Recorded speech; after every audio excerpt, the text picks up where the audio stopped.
What we do is a Sicha a week. And the Sichos are structured as a journey. Correct? The Sichos are structured as a journey. Last year, for better or for worse, we did the Oves, Avraham, Yitzchak, and Yaakov. This year, the classes are called Yosef and his brothers. That's the theme. If you go on my website and you go to my Sichos section, I have a section called Themes, and the third folder with Yosef and his brothers. Those are the classes we're learning this year. And it started with Vayeshev, the dreams, Yosef being sold into slavery, Yosef becoming a king, and so on.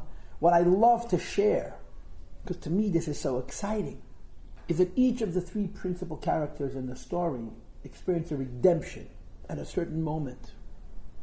And the constant is they experience the redemption at the lowest level. When they're at the very, very bottom, they catapult upwards. For Yosef himself, it's Vayimi Kates, the end of his Golus. For the brothers, it's V'lo Yocho Yosef Nisapak. For Yosef, for the brothers, it's the moment that Yosef cannot contain himself anymore. For Yankov, it's when he says, how is it possible that my father is still alive? That's how the Rebbe interpreted it.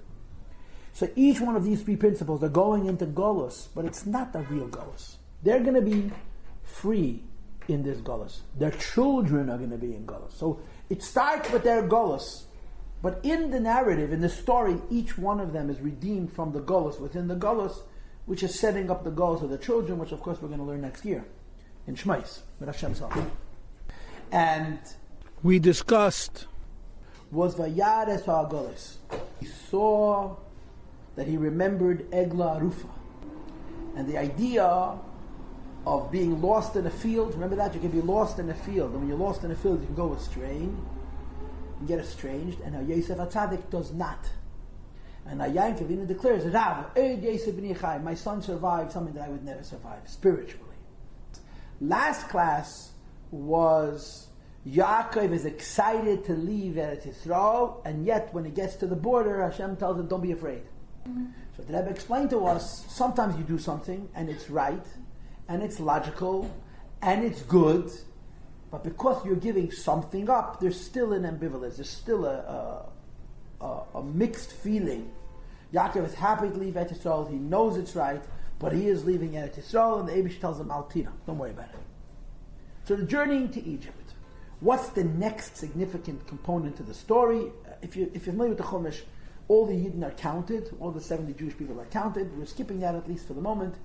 The next significant event is Yaakov is on his way to Egypt, and he sends Yehuda ahead of him to make a Beis HaTalmud. Ves Yehuda shalach lefonav, lehoyres lefonav goishna.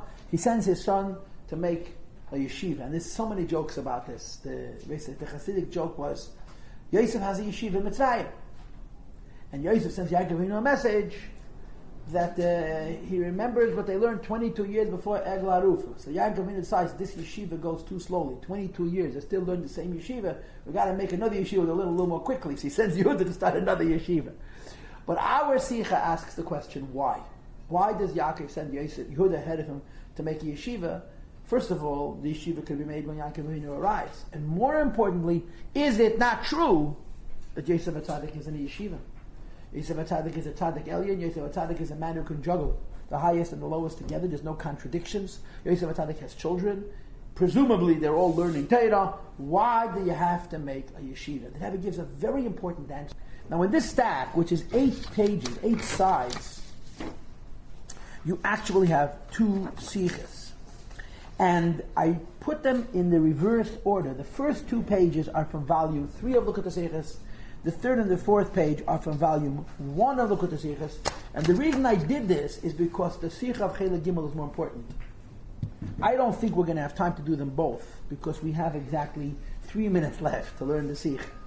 So what's going to happen now is this. I'm going to read and translate, but I only read the underlined. If you don't want to get lost, follow with me in what I underline, and you're going to learn a fascinating commentary. Why is Yaakov making a yeshiva? And the Rebbe says something very serious and very, very real. And I read, Ves Yehuda shalach lefonav. Yehuda is sent ahead of him. El Yosef to Yosef. Lahoyres lefonav, to provide instruction before him. Goishna, to the city of Goshen, where the Jewish people would live. Zog to Rashi. Rashi says, L'saken loy beis Talmud, to make a house of study, shemisham teiteherav, which will come law, halach. As Yaakov had voraus geschickt Yehuda, Yaakov sent ahead of him Yehuda, came Mitzrayim to the land of Egypt, bechtei to einordnen dort a beis Talmud, to establish a yeshiva there, a yeshiva oif lernen Torah, yeshiva for studying Torah. Darf man aber verstehen, we need to understand, girls, if you look at what I underlined, you won't get lost. Was hat Yaakov gedacht schicken, aber sondern Shliach? Yehudin, why was it necessary? For Yaakov to have a separate emissary. Yehuda came Mitzrayim to Egypt, to machen dort amokim Teda, to make over there a place of Teda. Dort is doch, shein from Frier Geved Yosef. There in Egypt you already had doch, emphasis, Yosef himself. Hat doch gekent misaken sein, the base Talmud of Yosef, the yeshiva could have been established by Yosef Atzadik himself, and there's probably no doubt that Yosef taught Torah to his children. So the Rebbe says the answer, and the answer is really a surprise. It says, Yedua the Unterschied zwischen der Madrege von Yosef und die Madrege von Yankov und the Shvatim. Yosef Atzadik was a different kind of tzaddik than were the Shvatim, and he was even a different kind of tzaddik than were the others. Yitzchak Avinu, when I say the others Avraham and Yitzchak, and even Avraham, Yankov Avinu, and even Avraham and Yitzchak, und die Shvatim, as well as the 12 tribes, they made a living in a way that allowed them to be removed from the world. They chose the profession of being a shepherd. They were busy with pasturing sheep.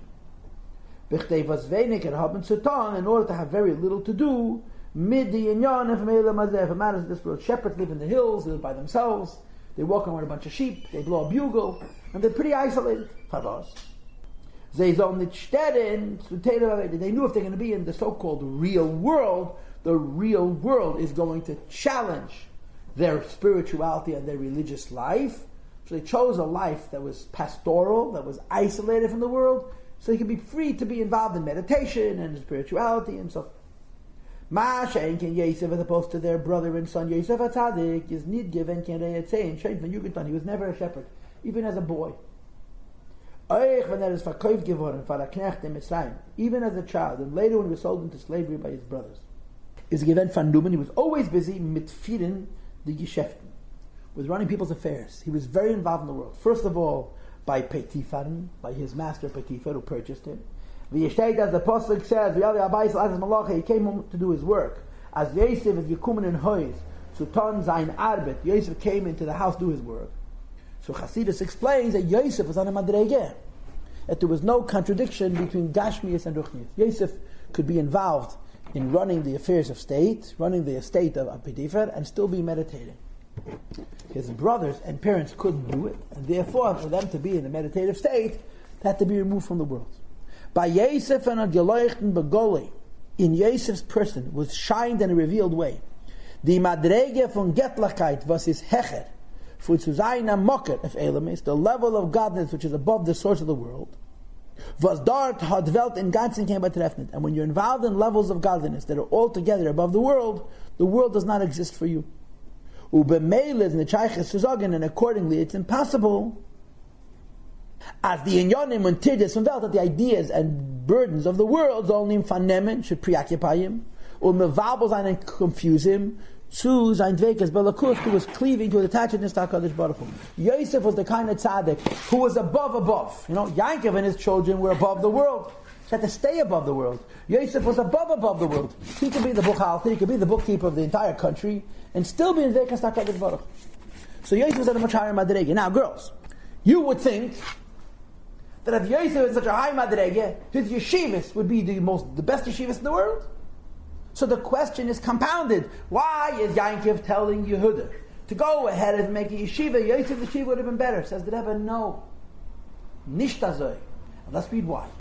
Page 15. It's true that Yosef was on a very, very high level. And as a result, in his person, there was no contradiction between the material and physical world, and he could be totally immersed in the world and be in the Dvekas Nelakus. Is this negated to the Mailif and Zayin Neshama? And a very great soul. And when you have a very great soul, there's no contradictions between world and God. But the bottom line is, he spent his day in front of a calculator and a computer. Oberigeh to limud Torah. But he didn't learn Torah day and night. Maybe he knew Torah, maybe he memorized Torah, maybe he was able to split his brain. But Yosef was not completely involved in Torah. There were no contradictions in Yosef. He can join together opposites, but Yosef was not a Yeshaveil. Was der Mensch was lernen Torah.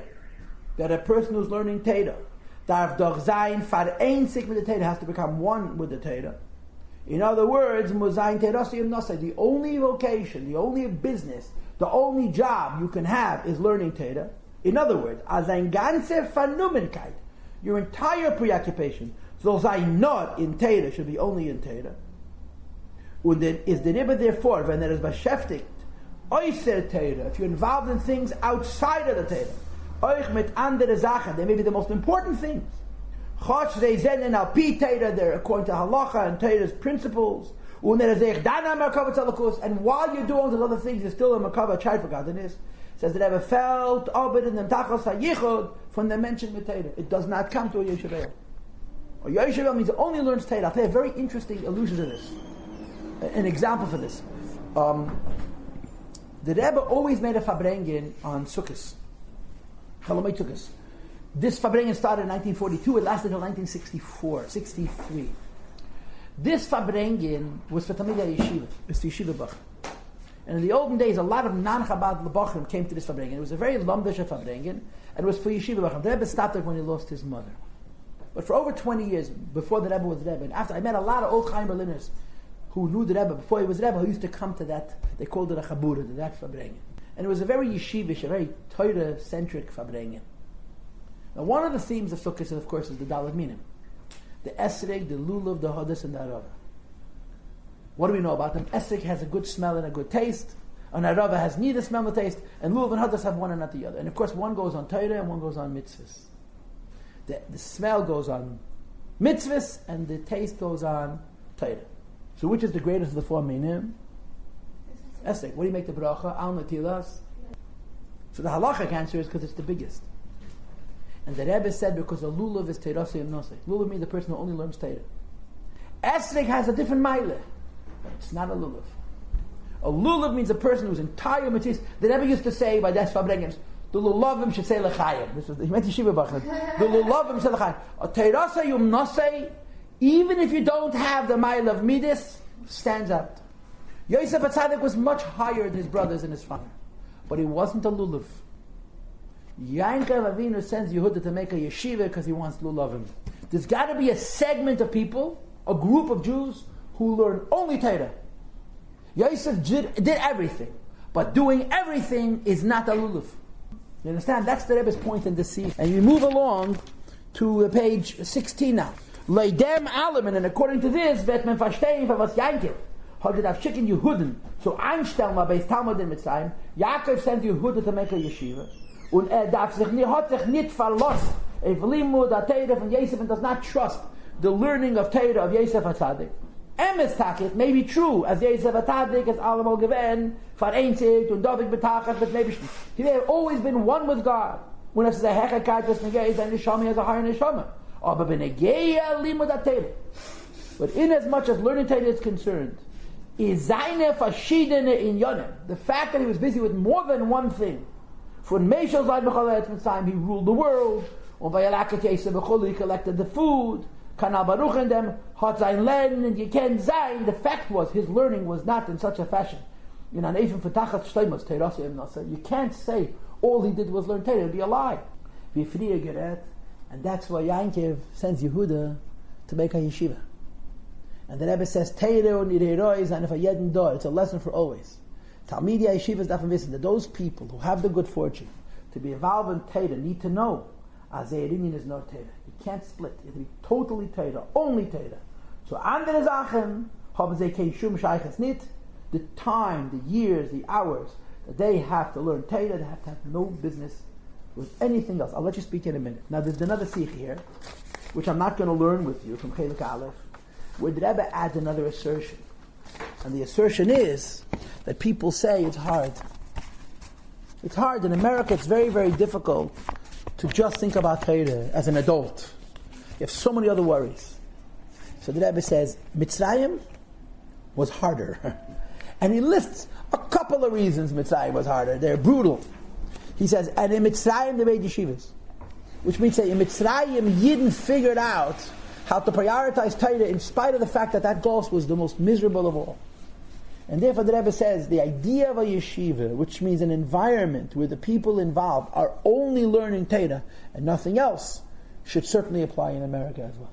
This wasn't Yehuda the one who married Yehuda Mecha, he left his brothers, he was one that's very involved in the outside world, and it's smart. And if all the brothers have been the ones who are going to kind of like be the least likely of the brothers in Yeshiva. That's a very good question. Honestly, it's a very good question. And the short answer is I don't know. The longer answer is, number one, Yardim Mugdullah was because of Mechiras Yosef. Yosef was rediscovered. So there's no need for the Vayedad Me'esachov. Here he comes back. And he is the lead of the brothers. And number two, what did Yehuda do when he left his brothers? He was also a shepherd. He separated from the family, but he didn't go into business. He was still like in charge of the community, like when they had they had the zone that was done nearby, it comes him, like he's still like politically a leader. He must have been active in the world of the There's no indication to this. Yankov was alive. Yankov was the leader. Why would you think Yehuda was the leader amongst the brothers? But he was only leader amongst the brothers. There's no reason to assume. You have no basis in Torah to say that Yehuda made a living doing anything other than pasturing and selling whatever, wool, milk, sheep, which meant he was also a shepherd. He separated from his brothers, but that separation had to do with the sale of Yosef. Yosef was rediscovered, so he re-elevated. But your question is good anyway. It's a good question. Okay, I will see you